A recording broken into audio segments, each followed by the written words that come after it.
different forms of innovation. The reality is that we're at a place in the world where technology allows us to add significant value to whatever we manufacture. So often what we do in terms of value innovation is we keep adding additional bits and pieces to our particular item in order to make it more valuable. So if you think of a smartphone is really absolutely nothing until you download the apps. And every new app that you download adds more value to the actual smartphone. The same thing in terms of having a PlayStation 5.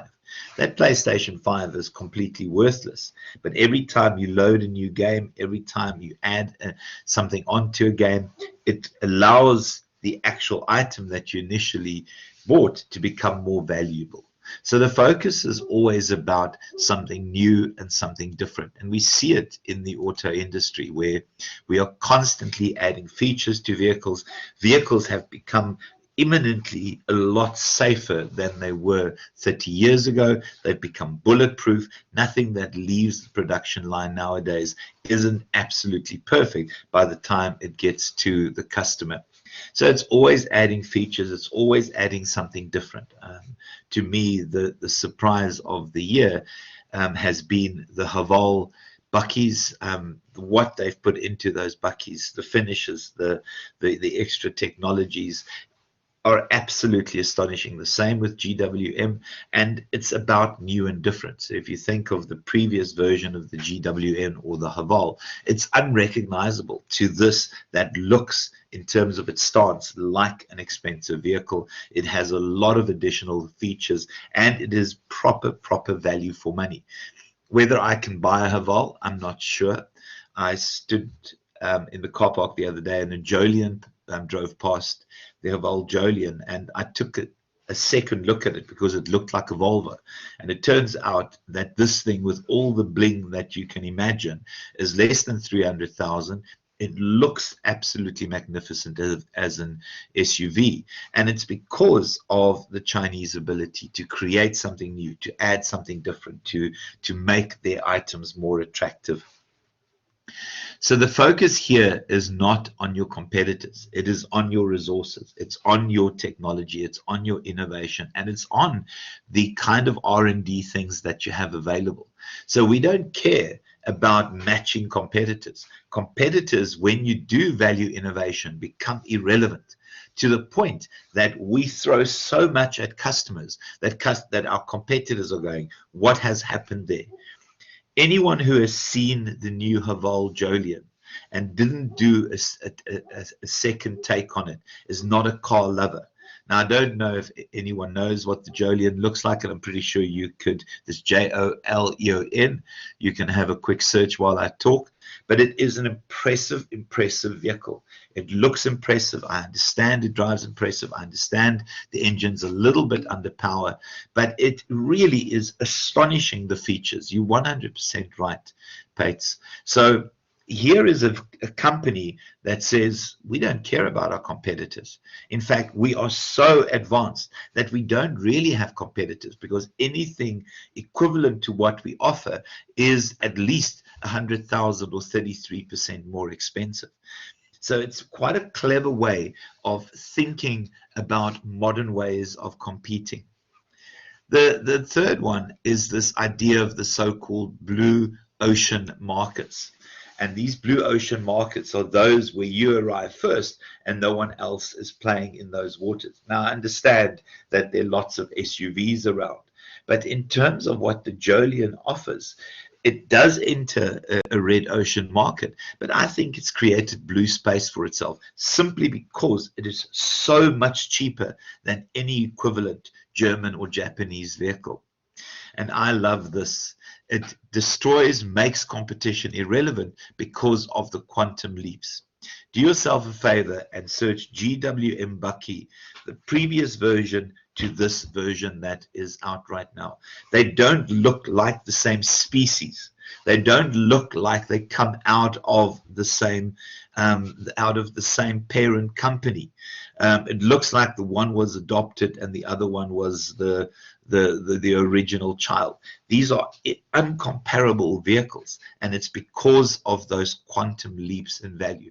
Just do a simple search, GWM and the latest version of the Bucky. They do not look like they're the same species, and that's a big statement. So it's about these quantum leaps. Think of what happens to every new edition of smartphone that comes out. The leaps are significant. Think of where the iPhone. Um, to be honest with you, Boya, my car is paid off and my car is still brand new, but I have been looking at the vehicle. I'm not sure what I'll get. To be honest with you, the Ford Ranger is going to change shape. The tech in the Ford Ranger is a little bit dated at this stage because there's a new iteration on the way next year. So as much as the Ford Ranger is a phenomenal vehicle and some of the features it has, and it's always rated at the top of the pile in terms of those double cabs, I'm going to wait for the new version. My problem is I only ever buy Volkswagen. So I've been driving Volkswagen for the last 25 years, and before that, another 5 years, with a short break of about 5 years in between. So I'm driving something else. So it's very difficult for me to walk away from a Volkswagen. I'm unfortunately a brand loyal person. Having said that, I don't have decisions to take. My car is immaculate at this stage still.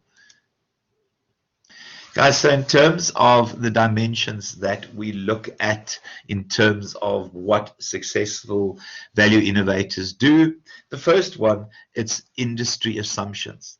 And the simple truth is industry assumptions don't matter.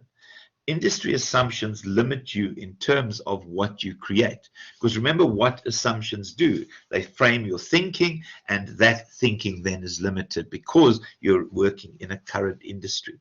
So here we talk about these blockbuster ideas. We talk about quantum leaps in advancing. So what we in fact do is we destroy industry assumptions. The industry assumptions in terms of Bucky's, if you want something with really good quality, really good features, you're going to pay a ton of money. The GWM contradicts that. I think the GWM starts at under 400,000. The same in terms of the SUV market. We destroy those basic assumptions. The second one is the idea of the strategic focus. And often what will happen is that we don't care too much as a value innovator of our strengths and weaknesses. What we do instead is we go find the resources that allow us to be fantastic. We go look for the resources. Now, whether that comes from purchasing another company, whether it comes from having to work in conjunction with another company in terms of joint ventures, that doesn't matter. We make sure that we impress, and to impress, we need access to new resources. And then also in terms of our customers, I think the simple truth is that traditionally, and I'm talking to the marketers here, and you'll be able to answer this question a lot better than me, we used to try and figure out what customer needs are, and we used to then address those needs. What value innovators do is they go and create new needs. They see customer needs as essentially the starting point, but they are going to deliver beyond those needs every time. So if you think of modern phones, if you think of what modern vehicles and modern technology, if you think of what Netflix are doing, they are going above and beyond what customers could ever have imagined. And then assets and capabilities. Yeah, I love this, that these are the kinds of companies that don't limit themselves by assets and capabilities. They're quite happy to completely destroy and re-establish from scratch the resources and the capabilities they need. And then also just in terms of product and service offerings, traditional offerings mean absolutely nothing. It's the idea of the total solution. So if you think of what your smartphone gives you, if a smartphone isn't the best example of a total solution, I can't think of anything else, because it is your entire life. Who uses their phone to pay accounts? who uses their phone for payments, because I use my phone for payments. And I never thought I would ever get to that point where I use my phone for payments. Whether it is Zapper or it doesn't matter. And even with Hayden, he's at Marisburg College. They've set up a payment system. So I transfer money into his account, and he simply uses his phone to buy things from the college shop or to buy things from the Zam place. So it's a simple process of not ever having to carry any money. I mean, the other day we were at, and it's quite strange how the world works. We were getting new phones for the family. My phone is still fine. And at MTN, we were trying to use their standard bank machine, and the thing wouldn't pay. The card machine wouldn't pay. So here we had to walk to Standard Bank to draw money to buy the phone covers and the phone protectors, because MTN's own network wasn't working, and you're in an MTN store. I thought, what am I doing here? And it was such a strange thing to pay with money, to have money and actually count out money, so that somebody behind the counter could take the money. It's too bizarre for my understanding, guys. And then in terms of where competitive advantage comes from, I think it is the idea of that fundamental and superior buyer value. So when you get these value innovated products, you are impressed beyond understanding. You have that moment of going, this is not what I expected. This is way more than what I expected. And these value innovators keep throwing bits and pieces at these products to constantly increase its value. Think of your phone without the apps. Your phone without the apps is worth absolutely nothing. Well, it's worth something. But you start putting those apps into it, it constantly adds value.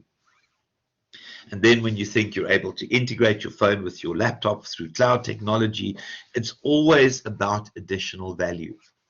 So in terms of the focus here, and this is an important bit, guys, it's about both the value and innovation. The key thing is you do not want to get so innovative that people think it's a gimmick. You do not want gimmicky rubbish. You don't want to overstretch the innovation where people are going, this is ridiculous. So talk about something that's too futuristic.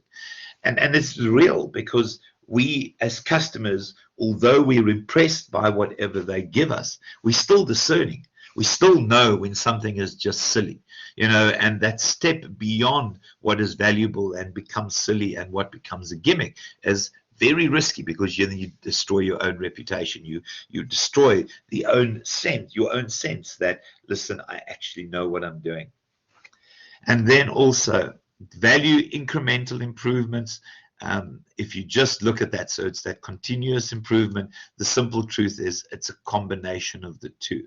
It is about fundamental leaps and not going that point where people go, what the hell have I just got? This is too futuristic.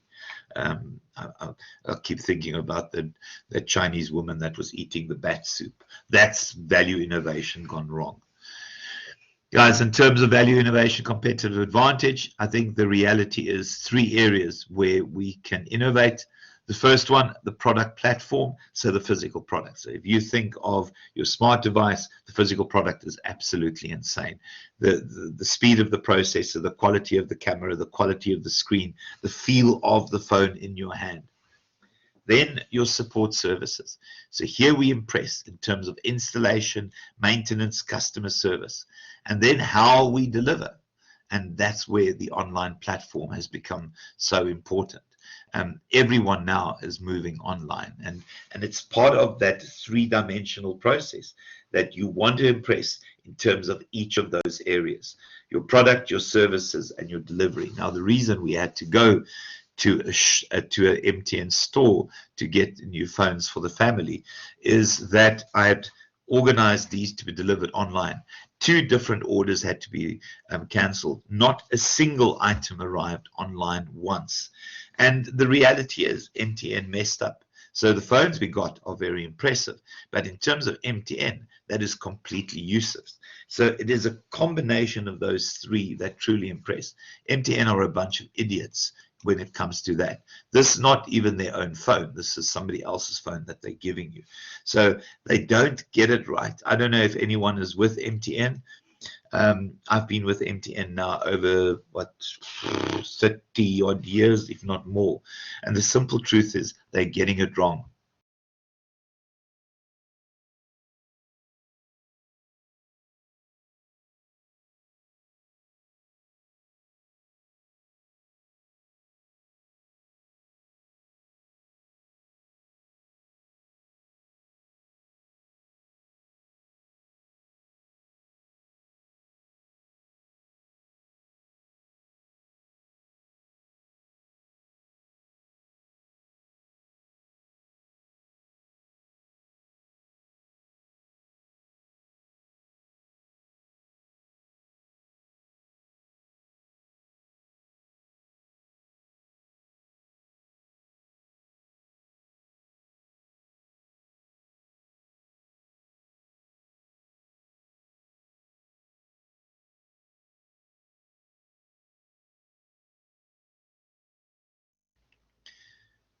Oh my gosh. Sorry, guys. Right. So in terms of these blue ocean markets, the rule is very simple. You get there first, you establish the standards, and you also throw so much extra at customers that in terms of what customer expectations become is that you there first, your first mover advantage gets you there, keeps you there. And it is, as I said, imagine Google launching its first search algorithm. No one had ever done that before. You created an entire new market, and that market has spawned into a variety of links and apps and things that add real value to customers. Yeah, these red ocean markets, and if you want to write this down, these are those feeding frenzy markets. Lots of existing competitors, each fighting over the smallest scrap of market, lots of infighting, lots of attacks, lots of counterattacks, lots of countermeasures. And the simple truth is that that's tough to compete. So what we do is we create our own blue ocean. Apple, very good at creating blue ocean markets. Okay, you can have a glance at that, guys. There's nothing too dramatic there.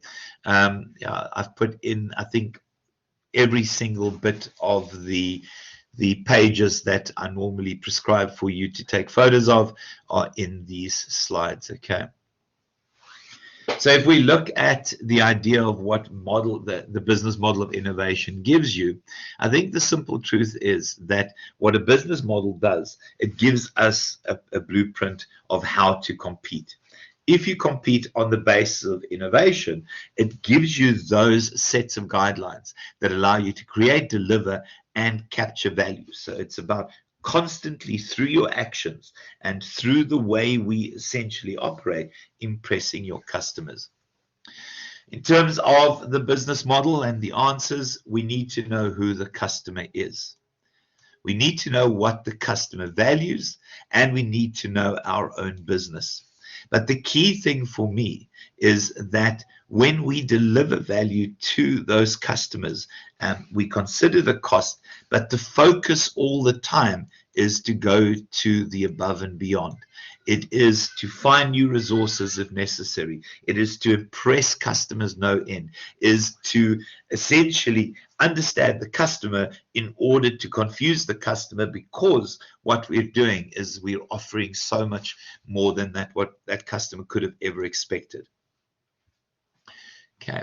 So in terms of the business model, remember the blueprint. So we have this value proposition, and the simple truth is for the business itself, we need to know our customers. We need to know what our product offering is, but we also need to know how we're going to draw value from it in terms of money.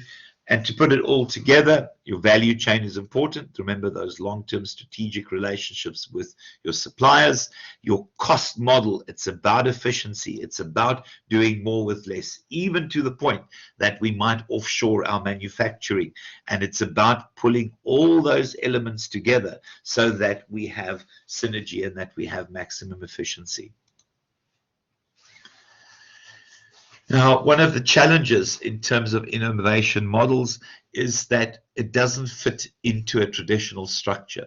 And you've seen me do this 1,000 times. The traditional structure that looked like that doesn't make sense in terms of innovation, because the focus there is working to keep your boss happy. It's not about focusing on customers and essentially everything we do being geared towards customers. Here, everything is geared towards managers, to impress your managers, to make sure you don't get fired.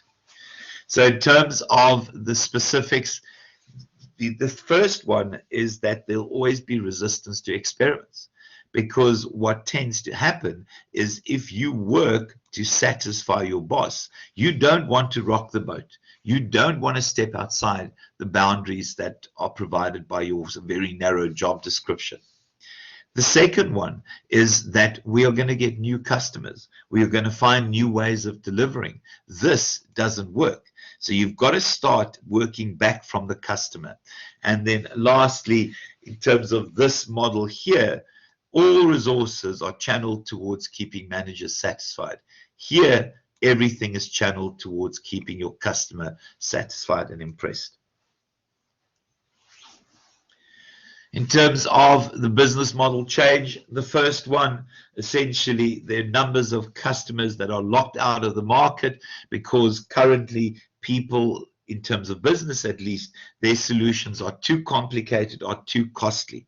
What value innovators do is they simplify things and they bring the prices down. They essentially make your life easier at really good value for money. The second one is that it's about new technology. And with digital technology and the advances in digital technology and internet technology, new opportunities are created. So the moment the internet happened, it changed the rules of the game in terms of shopping, in terms of getting items transported, in terms of tracking items, etc. I've recently started using Mr. D. Mr. D is very, very impressive. You can see where your food is. You can see when it's going to arrive. It is a very, very efficient system. And sometimes the deals are very good because of value innovation. My oldest kid, unfortunately, has COVID. And so they've been ordering through Checkers 60 Minutes. It is, he says, it's the most efficient way of getting items delivered to your house. You don't always get the specials, but the convenience of not having to drive into Joburg traffic, in particular when you're isolating, there are lots of advantages there. Guys, and then just in terms of getting jobs done, often what will happen is that we redefine the rules of the industry. The rules relating to how we do shopping, how we get groceries into our cupboards, those rules have changed since COVID. Every single major retail store now has a delivery option. Pick n Pay has refined theirs, Woolworths have refined theirs, and also Checkers, I believe, are very good. Does anyone use Checkers 60? Does anyone use Checkers 60? I've not used it. I haven't had groceries delivered, I have to be honest. Having said that, I'm lying a little bit because I've had deliveries from Clicks as well as Dis-Chem. Clicks and Dis-Chem are pretty good.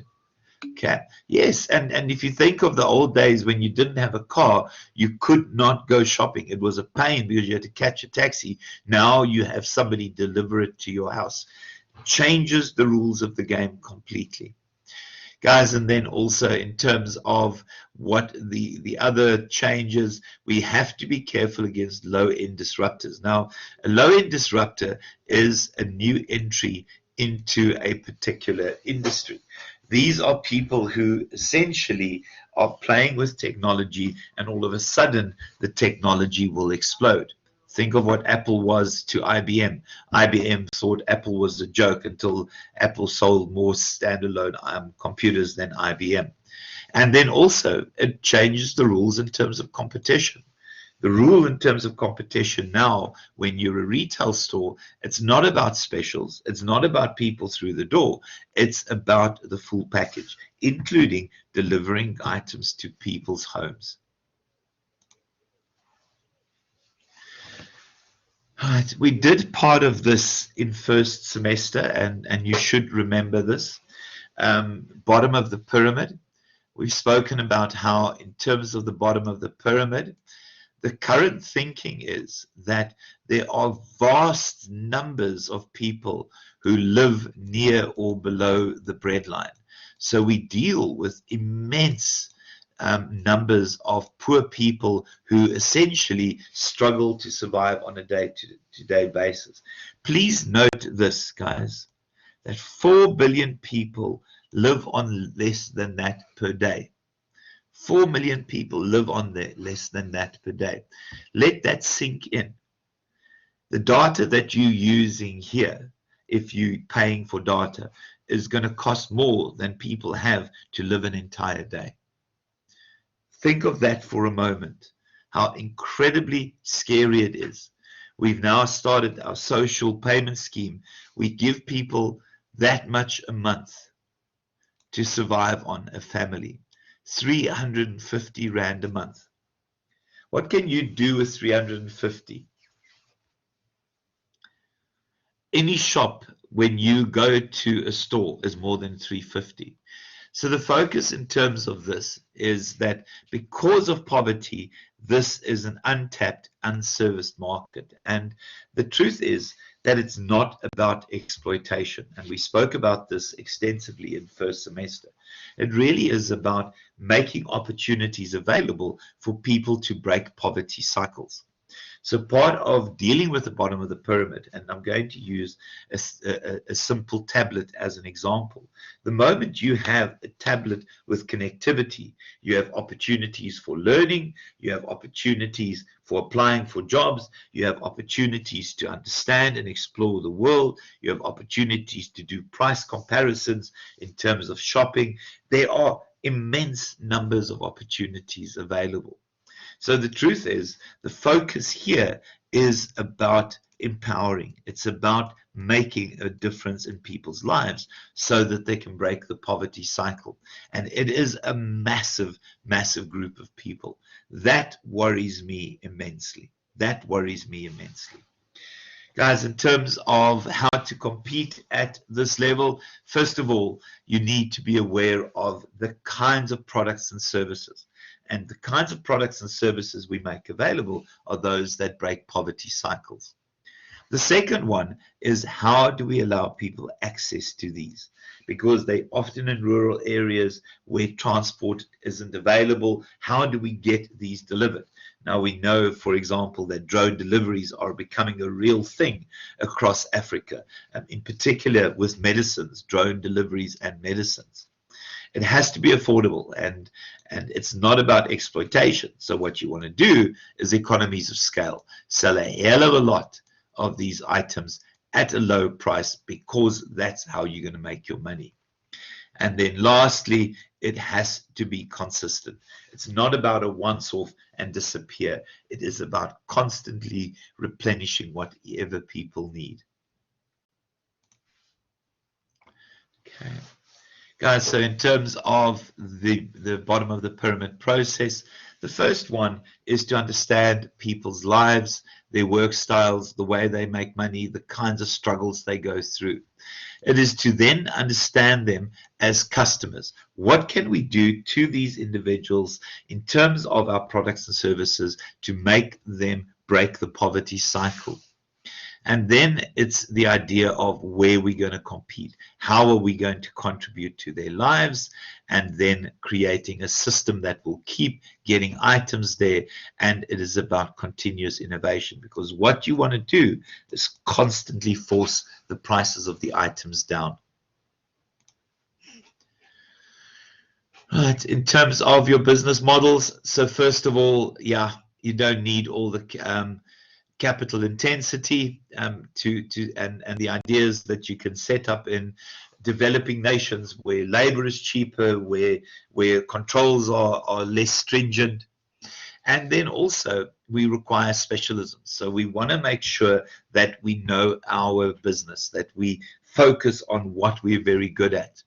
And as I said, volume and scale, economies of scale, the more you produce, the per unit items reduce in cost, and then also the workflow. And it's about efficiency right from the start of the manufacturing process to when a customer gets an item in hand. And then, yeah, it's about building your customer base, because we want that volume and scale.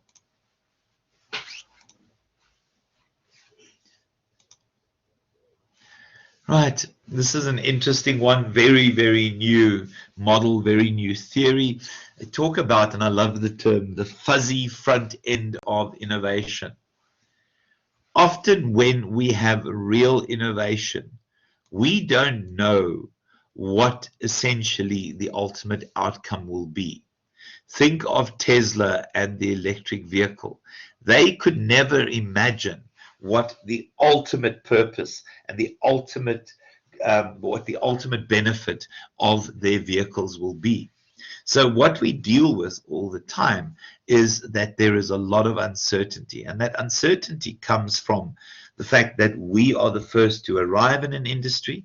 We are creating an industry, and there are no rules to guide us in terms of this industry.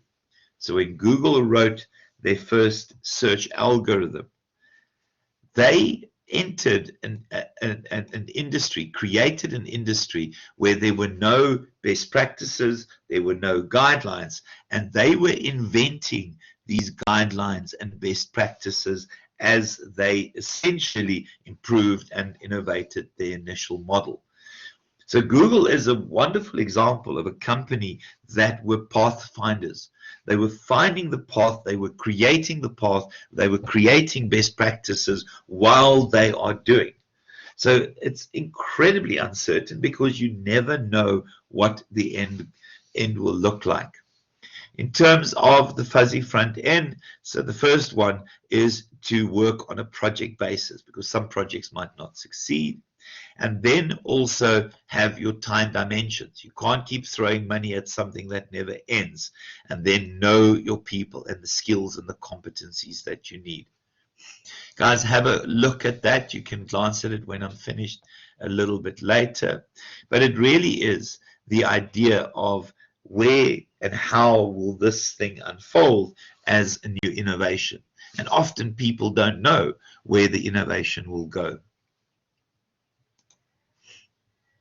Guys, and then design thinking, yeah, it really is that modern designers are constantly being challenged with how to accommodate new technologies, how to essentially advance technology, and how to pull all those together.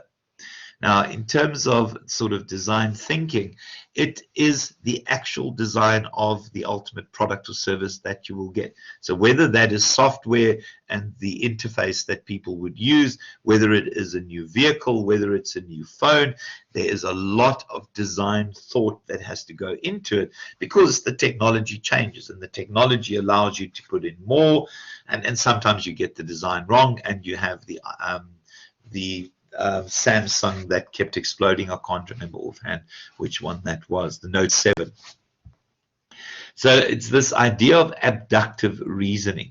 And abductive reasoning is trying to understand how what I create will impact customers, but also I have to understand it, because I'm the only person who really understands the innovation and technology, and I constantly have to reconsider whether what I'm doing is the right thing. So think of designing the first smartphone. What can I put in? What can't I put in? What does the technology allow me to do? Are there new technologies out there? Do yourselves a favor and watch some clips on YouTube on Fisker, the other Fisker, the other electric car manufacturer, to see how they design, to see how they keep looking for technology and trying to figure out what that technology actually means. So the reality is that we are constantly entering new waters. We are constantly entering the uncertain. And the more we enter the uncertain, the more difficult it becomes. Because at what point do we become gimmicky? At what point are we still adding value? And my favorite is that we have these radical solutions to meet unmet customer needs. But these unmet customer needs are needs that customers know or that customers don't know they have yet. These are needs that customers don't know they have yet. Give me examples of apps that you downloaded that before you downloaded it, you didn't know you had this need.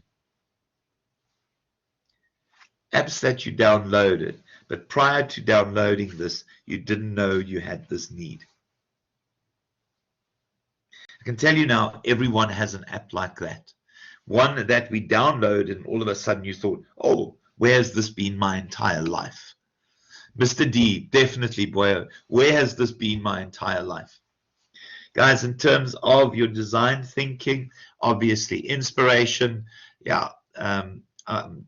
please know this is not a suggestion or an instruction or a best practice, but what they do in Silicon Valley apparently is they drop acid, because apparently when you listen to rock music on acid, ideas just come flowing into your head. And there's a suggestion that the idea of 3D printing body parts was arrived at by somebody on acid listening to the Grateful Dead. I'm not going to say that that's the best practice, and don't go and get caught with acid tonight and go, well, Henny said I need to advance technology. Guys, and then ideation, where essentially you take that inspiration and turn it into something slightly more tangible, and then you create the reality. 3D printing body parts. Who the hell would have thought that 3D printing body parts was a good idea? You have to be stoned, you have to be high, and the music has to be very, very good for that to be an idea. I'm being recorded, so remember, do not drop acid tonight and then tell your parents it is for research.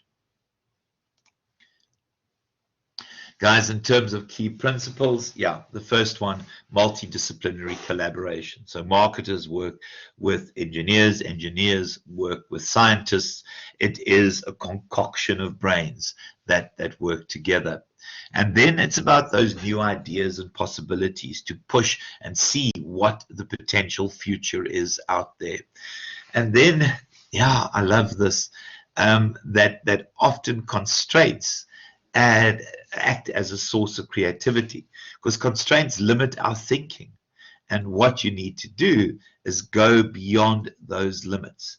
And people talk about accessing parts of their brain. I'm not going to suggest how you access parts of your brain that you never knew were there. And then prototyping, and then obviously improving over time. Think of it, 3D printing body parts. Who the hell thought of that? And then just in terms of those innovative individuals, and these are the sort of personality dimensions, quite neurotic, always fussed, always worried, always want to improve, always concerned that what isn't good enough. Incredible extroverts, able to engage and interact and be comfortable around people, will try anything in terms of experience, listen and agree, and are open to have their minds changed, work very hard. The simple truth is that is this person here, Steve Jobs. Steve Jobs had a lot of those characteristics, and there are stories about Steve Jobs' acid use. And again, I'm not saying go and use acid. I don't even know what acid is, to be honest with you. It just sounds so gangster when I say drop acid. Okay, guys, and then just in terms of the values that promote this, the idea that we're part of a bigger universe, the idea of essentially remembering that there are still values that need to be applied, the idea of constantly growing and challenging our mindsets, and then also being able to change the way we look at the world, take in new ideas, not limiting our thought processes. Think of what we're doing right now. We're sitting on a call listening to a lecture. 10 years ago, this would have been unheard of. guys. And then just in terms of the individuals, you can have a glance at that. Essentially just the kind of person open to experience, but remembering where they came from. For the workplace, I think the simple truth is that you need to know the people you work with. You need to know what their strengths are. You need to know what their weaknesses are. And often the weaknesses include things like not thinking things through, trying to be too innovative, for example.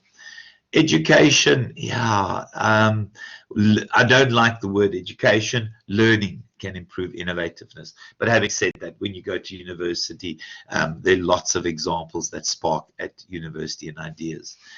Differences in value. Remember, you want people to look at the world differently. And it is also to understand what gets people energized, what gets people working, and then understanding their many facets to human behavior. You can have a glance at that. It's a summary of the chapter. And that is it. So guys, in order to make sure that I don't get fired from what is my sixth job at the moment for a sixth company, I'm going to ask, are there any questions? And then I'm going to humbly apologize because I have to go work elsewhere. Not that my students are important. I absolutely love my students.